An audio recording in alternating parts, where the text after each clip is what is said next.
There is a hum of tension in the air, a cry in our hearts of despair. All of these pressures in this world with anxieties on high. There's not enough money, there's not enough time. The burden too much and the noise so overwhelming. There is more for our hearts than the story we are telling. You came to save, to make a way. Jesus, only you can make a way. We're drowning in frustration. We're sinking in this fight, searching for some peace until this darkness breaks to light. In the midst of the chaos and in the middle of the storm, there came a babe in a manger, to a virgin he was born, with a glimpse of what we hope for and a speck of what's to come. In the distance we can see a glimpse of hope in he who comes. Well, good morning, Pineville Church. Hey, a couple of y'all know my name. That's great. Hey, Tony. Hey, I'm Joe Gonzalez. I'm our youth pastor here at Pineville Church. I'm really excited just to be with you this morning. I hope that you had an amazing Thanksgiving weekend. And this is actually my first time also being on the live stream. So I've been wanting to do this for a while. Hi, Mom. And hi, Dad. So my mom actually watches the live stream every week. It's amazing. My mom lives in Nebraska. So she's been tuning in. She wakes up every morning. She is with us. And then my dad is also watching today for the first time. So it's just amazing. And I've been dying to do that. So I don't know. I'm really geeky about stuff like that. But I've loved being in Charlotte. I've been here for 8 months now. I moved here from west of the Midwest. If I say west, you're going to think California, something like that. I'm actually from kind of like the mountain area, right, of Nebraska. So I'm from that area. And one thing I'm still trying to figure out is this weather, right? What do you call this season? What is this? So I'm used to like snow, and I'm used to like Nebraska right now is actually under like a foot of snow. The interstates are closed. When that happens, that's winter for me, right? Like I know it's time for Christmas and all of that, but like right now it's like warm. Like I could go outside and I could run. And you know what? I love that. It's just really confusing to me, but I still love it here. I love being in Charlotte. And I'm so glad to be with all of you this morning. So you might be familiar with the Advent season already, or maybe you're hearing about it for the first time with us this morning. So wherever you might land there, it's a season for us to come together in anticipation of what's to come next, which is Christmas, right? I love Christmas, one of my favorite holidays of the year. So in fact, that's what the word Advent means. It's from two Latin words. The first one, venia, which means coming, and ad, which means to. So coming to is the meaning of Advent. So each week we focus on different things like hope, joy, trust, peace, and love, because we believe all of these things are found in the life of Jesus Christ, all the way from birth to resurrection. So Advent is the time in which the church begins. So all of us here as the church, it's for us to begin to tell the story of the events that lead up to the birth of Jesus. So it's meant to bring us together as a community that's about to go on this amazing journey. So question for you guys, have you ever gone on a journey with a group of people before? It can be really life-changing. I've gone on mission trips. I'm hoping to go on the Guatemala trip this year with some of our students, and we've been on retreats, and I've been on vacations with groups of people. Now, it's the experiences on those trips that can really bring a group of people together, especially when everything goes wrong. So every year here at Pineville Church, about in the springtime and it's actually going to be the first week of May this year, we do a spring retreat for our students. So I'm looking around right now, and I can see people that were involved in this, and this is a great story. And you know, spring retreat's an amazing time for our students. They come together, and we go to Lookup Lodge in South Carolina, and it's amazing. And you definitely should send your students, grades 6 through 12, on this retreat, even after you hear this story. So we had several students and our adult mentors. We were in the van, one of our church vans, and we were driving up, and we were so excited about the spring retreat that we didn't realize, I'm seeing Katie in the back, she's smiling already, like, this is great. So we didn't realize, we were so excited for this retreat, we didn't realize, like, the van was vibrating, right?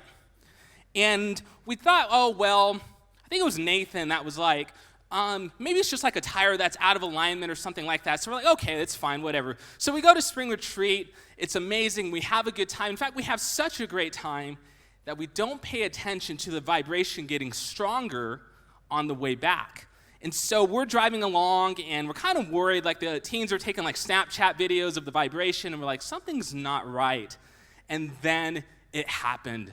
The tire in the back blew on the van, and I'm at full speed on the interstate. I've never had a tire like blow out in my life, but I was able to kind of catch it, and I'm thinking, oh no, I have all this precious cargo on board, like this is not going to go well. But I was able to save the van, and I got it over on the side of the road. And I don't know why they make it so hard to take the spare tire like off the van, but like me and a couple of people, I think it was Kevin Frias and Nathan, so we're all like trying to figure out, how do we get this tire off of this van? Now, here's when I know I'm in NASCAR country. So I'm in South Carolina, and this rescue truck pulls up, and this guy gets out, and he's like, do you guys need some help? And we're like, absolutely. And so this guy gets out, and he's got a NASCAR-style air gun. Like, this guy must have been like in the pit crew or something like that, but he got out and he changes the tire, and just like instant, I'm like, that's amazing. I'm so glad I moved to the South. So we get the tire fixed, and we're driving along. We're all relieved, like we're laughing about it, like we're gonna have this amazing story to tell. And some of the students like start falling asleep, like we're all feeling safe, and then it happens again. The tire starts vibrating. We're like, what's going on? So I pull off, and I realize that we're about to blow another tire. We're near Kings Mountain, and I'm just thinking, like, we're never going to get back to Charlotte. Like, something does not want us to get back. But this is what's really cool about our church. So we're part of the Church of the Nazarene, and we actually knew the pastor of the Nazarene Church in Kings Mountain. So we called him up, and we were like, hey, we're having some trouble with our van. Can we trade out our church van? And they're like, absolutely. So we hobbled the van back, and we got their van. We got everybody home safe, and Kings Mountain even got our van fixed for us, which was amazing. And everybody had this great story to tell. And we made it home alive. Like, we're here. A lot of us are here this morning. I didn't lose any kids. I promise you, spring retreat is amazing. But anytime you bring that story up, it's just like we've been in a war or something like that. Like, oh man, we saw some stuff that day. So experiences can drive things like that. It can bring us together. So I want to introduce to you guys the word koinonia this morning. It's a Greek word in the Bible that refers to the church or followers of Christ when they're actively going on a journey with God and each other. Now, every journey begins with a choice. We must ask ourselves, do we want to go or not? That's where the whole dilemma begins. If I stay, I can embrace what I already know and I'm comfortable with. But if I go, I might find something wonderful, or I might find something that's upsetting or unpredictable. Now, I don't know about you, but I struggle with these choices. I love being comfortable. I love what I already know. These things are what protect me. They keep me safe. The things that I already know, at least in my mind. But going takes risk because it may not always be as wonderful and as adventurous as it sounds. But maybe it could be greater than what we ever imagined. Now, our Advent series, Earth and Heaven, is all about this journey. Earth and Heaven is about seeing things in a new light. It's about getting into the messiness of life, the good and the bad. It's about how what we used to fear could become a sign of hope. Now, as we talked about in our last series, The Age of Anxiety, there's a lot to fear, right? We hear about that all the time. We're told this is what we need to fear. The reality is we will always have fear and anxiety around us because we live in a broken world. But did you know the people in Jesus' time struggled with these same things as well? Now, the Gospels, especially the book of Matthew, which we're going to be looking at today, reveal the kind of anxiety that the people in Jesus' time were facing. Now, just a little bit of context here. their homeland, so the Jewish nation, their homeland was occupied by the Romans, who were at the time the strongest nation in the world. And the Romans still allowed the Jewish people to live in their homes and in their lands, and for their kingdom, which was symbolized by the temple, this building in Jerusalem, to stand. Now, the temple, this building, is where people believed heaven, where God lived, collided with earth. So heaven meets earth at the temple. Now, many people in Jesus' time believed in the power of the temple as a political nation, remembering a time when the Jewish people were a formidable military power. So there was always tension because many Jews wanted to overthrow the Roman Empire and go back to the way things used to be.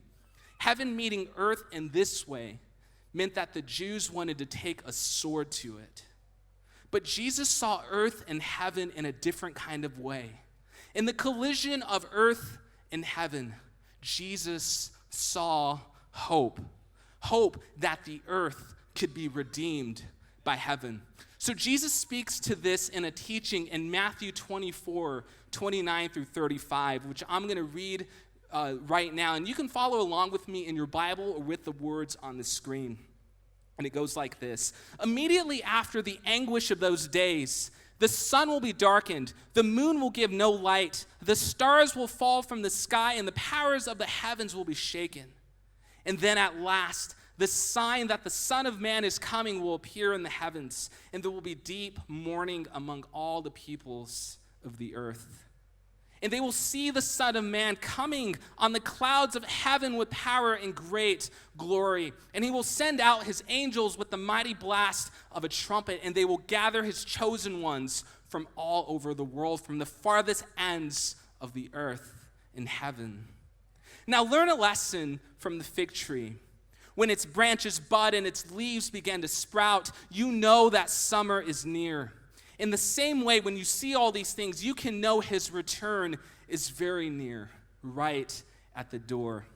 I tell you the truth, this generation will not pass from the scene until all these things take place. Heaven and earth will disappear, but my words will never disappear. So Jesus starts off with some pretty crazy things here. The sun will be darkened. The moon will give no light. The stars will fall from the sky, and the powers in the heavens will be shaking. Now, you might be thinking, Joe, that sounds pretty wild. And you'd be right. I'm with you there. I have to wonder what kind of prediction Jesus is making here. Stars falling and the sun darkening sounds like the world is about to end or something, right? But actually, in Jesus' day, people would have heard these words in a completely different kind of way. This was actually well-known language for speaking about major political shakeups, such as nations rising and falling. Now, I know as a pastor, I'm supposed to mind my manners a bit, but I'm just going to say it right now. Jesus was political. Now, not in the way we understand politics in America. I don't think Jesus would have chosen a political party to run for office. But Jesus cared about how people treated each other and how that played out in systems that govern the world.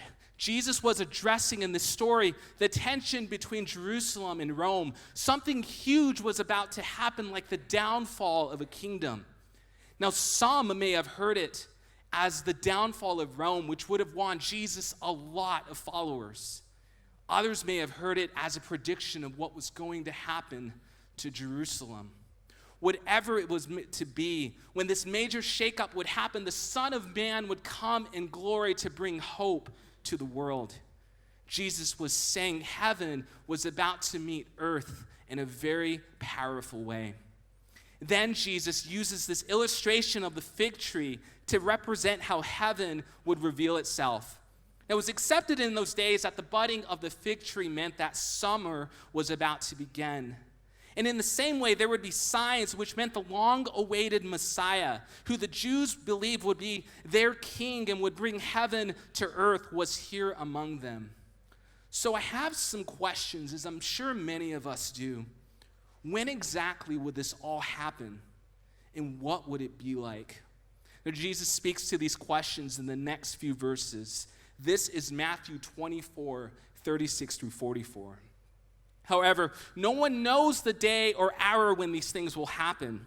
Not even the angels in heaven or the Son himself, only the Father knows. When the Son of Man returns, it will be like it was in Noah's day. In those days before the flood, the people were enjoying banquets and parties and weddings right up to the time Noah entered his boat. People didn't realize what was going to happen until the flood came and swept them all away. That is the way it will be when the Son of Man comes. Two men will be working together in the field. One will be taken, the other left. Two women will be grinding flour at the mill. One will be taken, the other left. So you too must keep watch, for you don't know what day your Lord is coming. Understand this: if a homeowner knew exactly when a burglar was coming, he would keep watch and not permit his house to be broken into. You also must be ready all the time, for the Son of Man will come when least expected. Have you ever had unexpected company before? Maybe this weekend you had a surprise visit from someone during your Thanksgiving dinner, or more people showed up than what you expected. Or maybe you've been the unexpected company before and it was a really awkward situation. Or maybe you've had unexpected company in your house like Jesus spoke about. The ones who wanted just a little bit more than a slice of pumpkin pie. I have a story about that. So I lived in a small town in rural Nebraska for the first 19 years of my life, and I decided to attend college in Oklahoma City, which isn't as big as Charlotte, but it's a lot bigger than my hometown. So I planned to rent an apartment for the summer with one of my friends so I could get adjusted to the city before classes started. And I didn't know anything about the city, so I just let my friend pick the apartment, and I said, well, I'll just show up with all my stuff, right? It was going to be easy. Well, it turns out he didn't know anything about the city either. And we ended up in an apartment in a really rough area of town. Now, I knew something was off when we had to move all of our stuff. There's only one entrance into this apartment. And we're moving all of our stuff in broad daylight while there are two gangs, literally two gangs that are fighting and yelling at each other by the entrance. And here we are with all of our stuff just walking right on in because we didn't know what else to do. And then I noticed a day later my windshield wipers were gone from my car. Something's going on here, but I didn't see the signs. But we lived there for about 5 days until our apartment was broken into and completely trashed with all of our stuff taken. I was not being aware of the signs around me. Now, had I known that was going to happen, I would have done something about my stuff, or better yet, I wouldn't have lived there in the first place. In the same way, we need to look for the signs of hope around us before the enemy can grab a hold of our lives. Now again, Jesus is addressing this tension of Rome and Jerusalem by saying that no one knows the day or hour which major shakeups could take place. Jesus says that these outcomes are for God alone to know. Now this is meant for us to shake up our own lives, to set us free from fear and to see the world in a new kind of way. For there will always be problems in our world, but we no longer have to fear them. We can take what we once feared and begin to see signs of hope instead. We don't have to try and control the unrest around us. Instead, we're being invited to go on a journey that can mean something truly amazing. This is where the journey of Advent begins in the story. Jesus talks about 3 signs: the story of Noah and the flood, 2 men working in a field, and 2 women grinding flour at a mill. Now, I think in the context of what was going on in the world during this time, these stories reflect how evil could come and consume people. It could mean a real physical evil invading the land and taking people away, like what had happened to the Jewish people during the exile. But it could also mean a spiritual force, something that wants to consume our hearts and minds and control our lives. Now, whatever the case, this is why Jesus tells us to be ready at all times. which means we must be ready to make the choice, should I stay or should I go? If we want to find hope in this world, we have to be willing to say yes to going on a journey with God. The thing about hope, though, is that it could be a little dangerous. Now, it's one thing to be hopeful and to let things happen to us, wishing they could be better. But it's another thing to be hope itself. Now, being hope is not about us getting stuck in a broken world. Being hope is about us embracing koinonia, that word I mentioned earlier, being the church and fellowship with each other. Now, considering all the run-ins that Jesus would have with the political leaders of that time, I think Jesus had a problem with what the Jewish kingdom had become. The temple, which was the house of God and the symbol of their power, had gotten away from what Jesus knew the temple was supposed to be. I want you to hear these words now in Isaiah 2, 1 through 5. This is what Jesus would have known the temple to be. This is a vision that Isaiah, son of Amos, saw concerning Judah and Jerusalem. In the last days, the mountain of the Lord's house will be the highest of all, the most important place on earth. It will be raised above the other hills, and people from all over the world will stream there to worship. People from many nations will come and say, "Come, let us go up on the mountain of the Lord to the house of Jacob's God. There he will teach us his ways, and we will walk in his paths. For the Lord's teaching will go out from Zion. His word will go out from Jerusalem. The Lord will mediate between nations and will settle international disputes. They will hammer their swords into plowshares and their spears into pruning hooks. Nation will no longer fight against nation, nor train for war anymore. Come, descendants of Jacob, let us walk in the light of the Lord." Wow. That sounds pretty amazing. Now, that's something worth being hoped for. Nation will not take up sword against nation, nor will they train for war anymore. I have a question for you this morning. Can you imagine a world where that actually happened? Now, I don't know about you, but I really struggle with that. See, this is where I'm comfortable being more hopeful than being hope itself. I struggle with it because I've never known a world without war. I struggle with it because sometimes I think war is inevitable and justified in the broken world that we live in. And honestly, sometimes I just want to see people get what they deserve, right? But it would seem that God has a different purpose for God's people. Now, because of this, Jesus was not the king that the Jews wanted. See, they only saw Jesus in their worldview. But Jesus saw the whole picture. He saw all of creation and that it belonged to God and it was not meant to be in chaos. Now, to say yes to Jesus means that we share God's vision to be hope to the world. And I want to say yes. I want to say yes to being hope to the world, even if it's not the popular thing to do. Because I know what it's like to be on the other side of things, to live a life of constant anxiety and worry and just a wish for things to get better. I know those things will always be around, but I don't want to become numb to the world around me. I'm tired of hearing about everything that is bad in our world. I'm tired of being hit with negativity from all places around me. I want to do something about it. I want to see where the hope is. I think the enemy wants us to become numb, to stop caring, to seek comfort in passivity. But I want to tell you something this morning. Being hope is anything but passive. When we become hope, we begin to see the world with God's eyes and not just our own. It changes the purpose of our lives. It helps us become aware of the enemy's hold in our lives and what we need to do to let those go.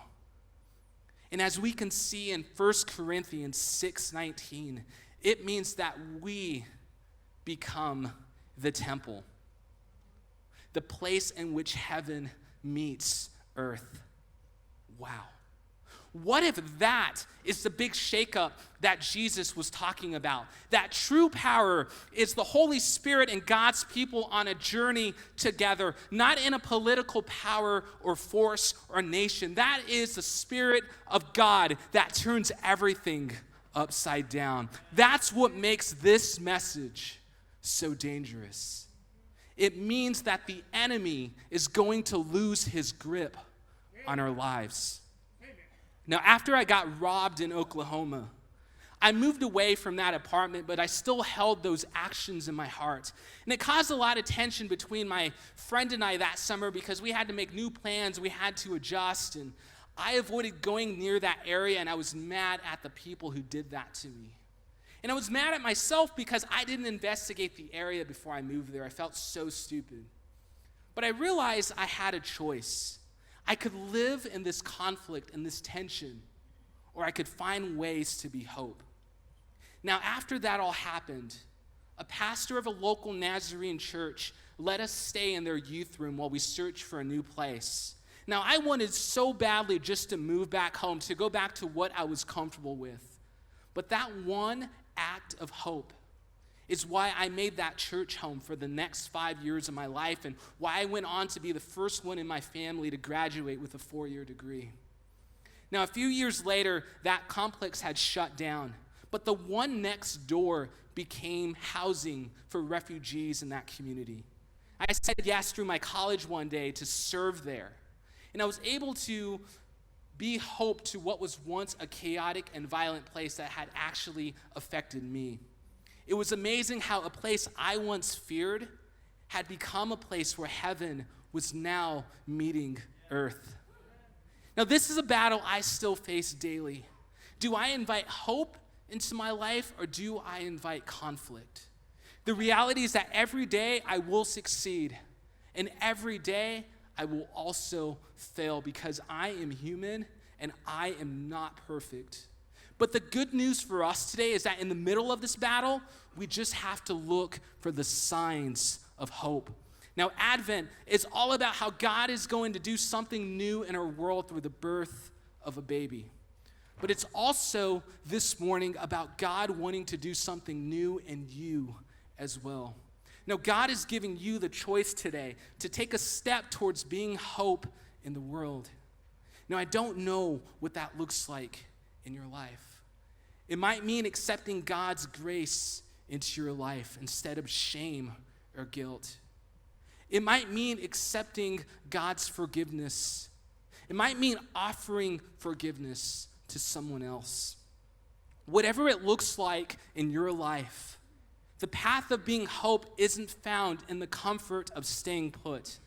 It's found in the discomfort of saying yes to what God wants to do in your life.